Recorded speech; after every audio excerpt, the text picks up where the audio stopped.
In this video, I'll show you how to use reference demolition type. This is the fastest demolition you can get because basically just swap one object to a bunch of other objects, and it doesn't depend on platform, so you can use it on any platform without any limitation.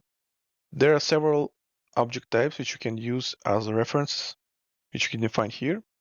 And in this first example, I am using this prefab. I will show you how it looks like. So this is basically just one root and two children.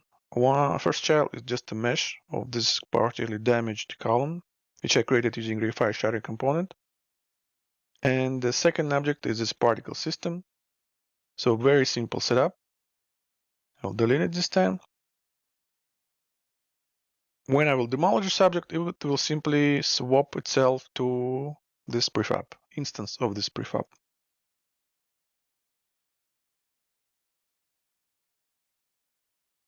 So here you can see the very simple demolition. In some cases, it might be enough for you just to create something like this. In this example, I'm using as reference actual object in the scene, this one, but I will not use it as this. I will instantiate it, so it will stay where it is right now. And as you can see, this object, it doesn't have any rigid components. Fragments also don't have any colliders and rigid body components. So this is why I'm using this other rigid component.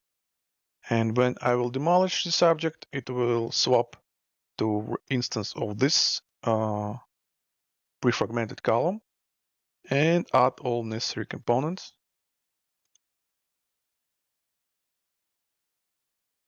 Here you can see now this object have all these rigid components, mesh collider, rigid body. This is how you can use other pre-fragmented objects. Just create them using shatter component and then define them as reference here.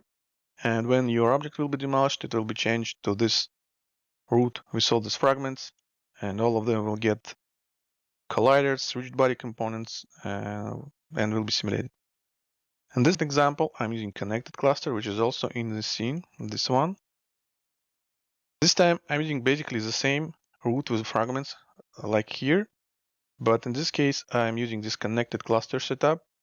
So just like I showed you in previous video about connected cluster, you can set up all the properties here in cluster demolition. If I will use connected cluster, the original object also will be swapped by this connected cluster, but then this connected cluster will be instantly demolished like if it was here all the time.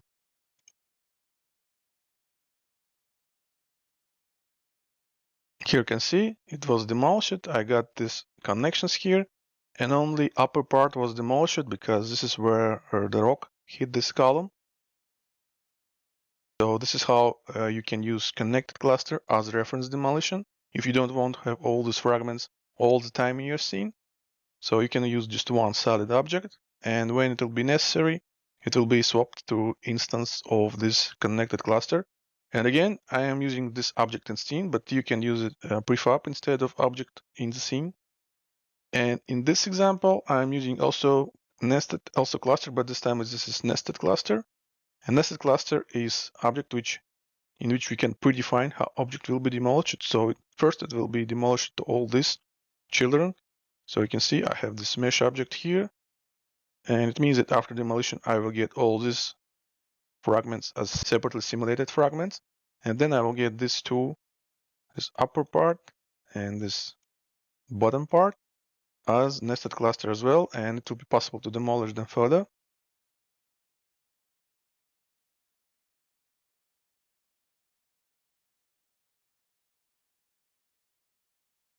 Here you can see it was demolished exactly like I planned here.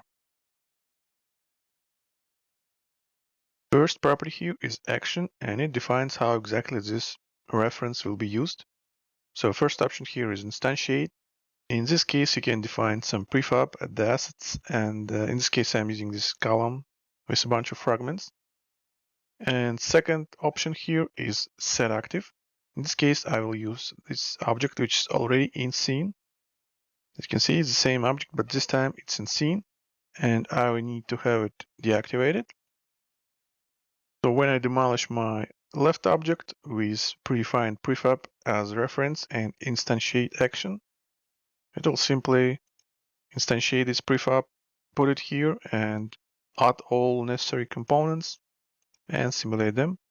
And in this case, I'm using object that is already inside scene.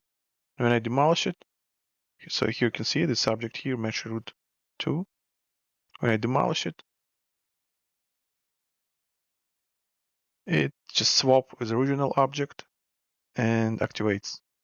So this option you can use in case you have some unique object with a lot of fragments, and it will take a lot of time even instantiate this object in your scene. So you can already have it prepared in your scene and then just swap with the original object and activate all fragments. But in most of the cases, I suggest you to use instantiation and use prefabs as a reference.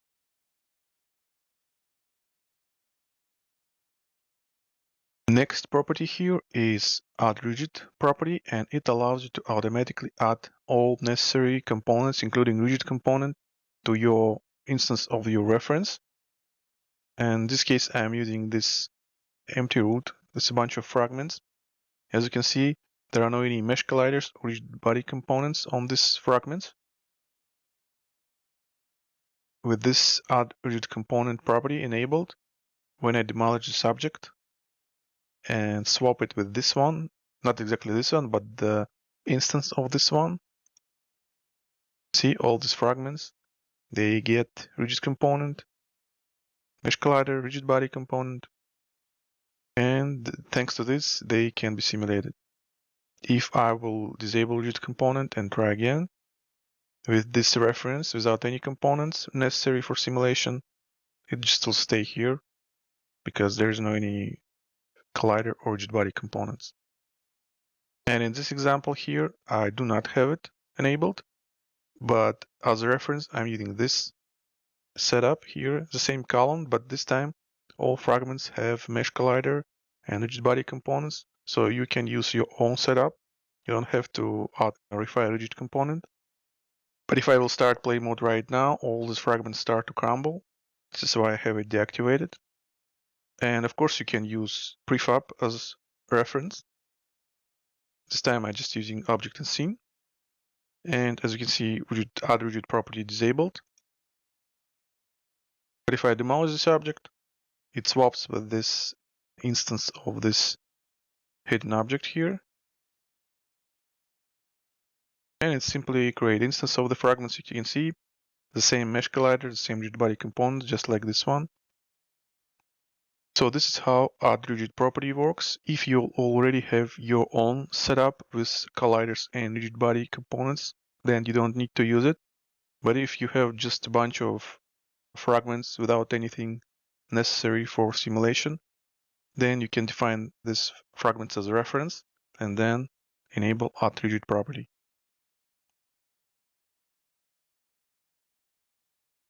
Next property is inherit scale. And to explain how it works, here I have this little rock object. As you can see, its scale is 1, 1, 1, so it's actual scale of this object. And let's say I will fragment it to 30 fragments. So this is my fragments here, and this is original object. Let's say now I want to demolish it to these references and use these fragments as references. So I will add rigid component, set here to demolition type reference, and define this rock frags as a reference here. Now let's say I have this rock. I want to have different sizes of this rock. If I will scale them, let's say like this,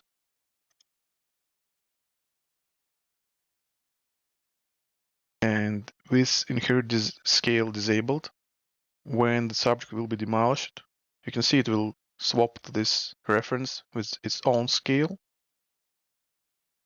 But with inherit scale enabled, all these reference fragments, they also will be scaled. So you'll get the fragments with the scale of your original scaled object here. In this way, you can have multiple objects with different scale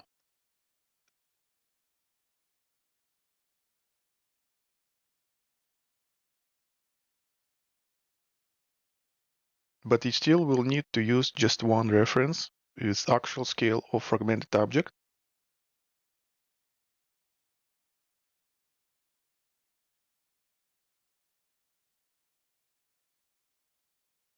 As you can see, I'm using just one reference for all these scaled objects, but since all of them is different scale, I need to scale this instance of this fragments every time, and this is why you need to use inherit scale property. One important thing you should keep in mind is that in previous example, I fragmented object with scale 111, but sometimes you may have object with different scale, and you will fragment this object using Rayfire shatter component.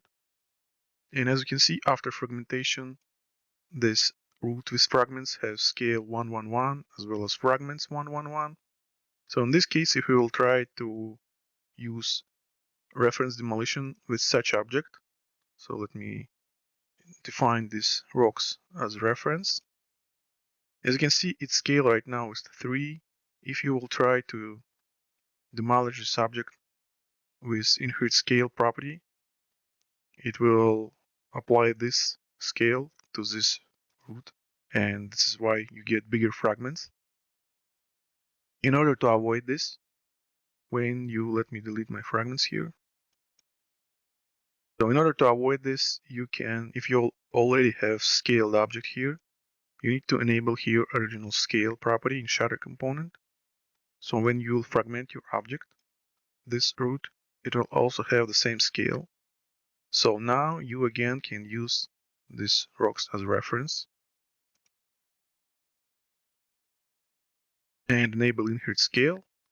So this time, if you have a lot of versions of the same object with different scale, it still will work because in this case it will inherit scale for these fragments.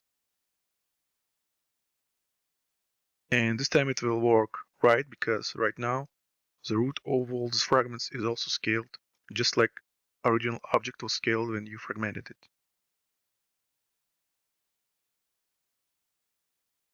Next property here is inherit materials, and just like inherit scale, it allows you to use one reference with just one material or object with different materials. So in this case, I'm using the same reference, this one, for all 3 objects here.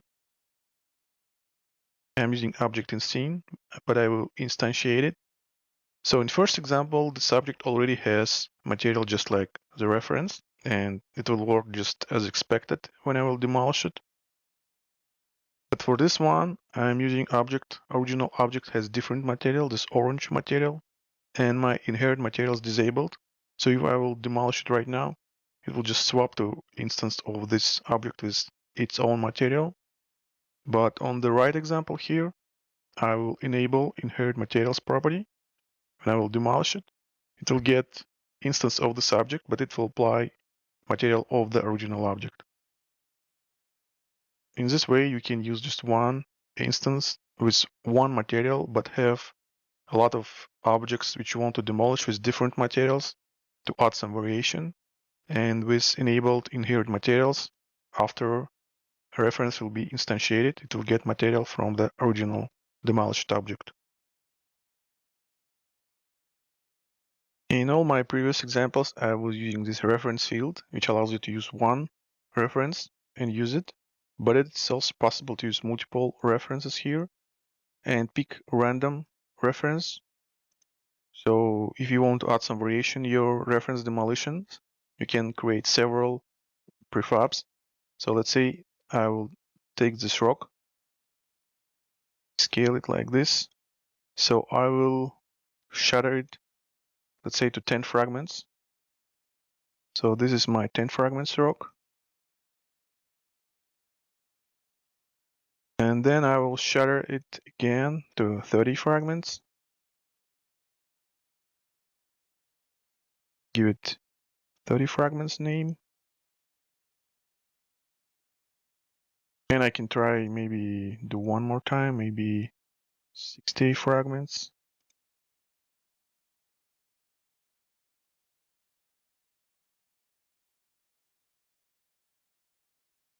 So now I have 3 versions of my fragmented rock: 10, 30, and 60.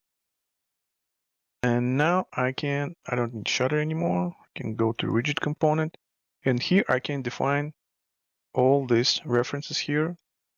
And again, this can be prefab. I'm just using the object which is already existing. So now I have these 3 versions which I'm going to use as references. We'll hide them. And now I can create several objects here.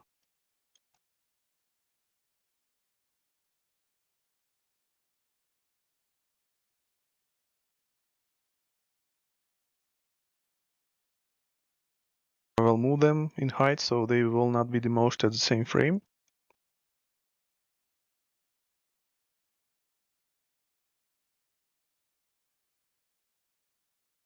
You can see for this first rock it was using 30, 30, 10, 30, 30. Well, okay, they were now in 60 variation, but this works randomly. Let's try again.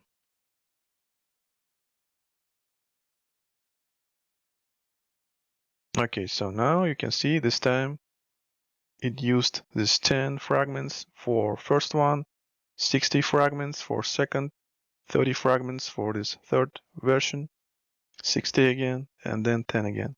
So in this way you can create a couple or maybe more demolished versions of your object, which is going to be demolished a lot of times.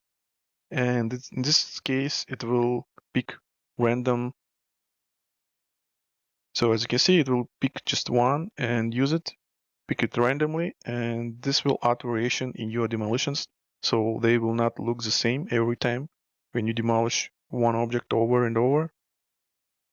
That was reference demolition tutorial. Thank you for watching.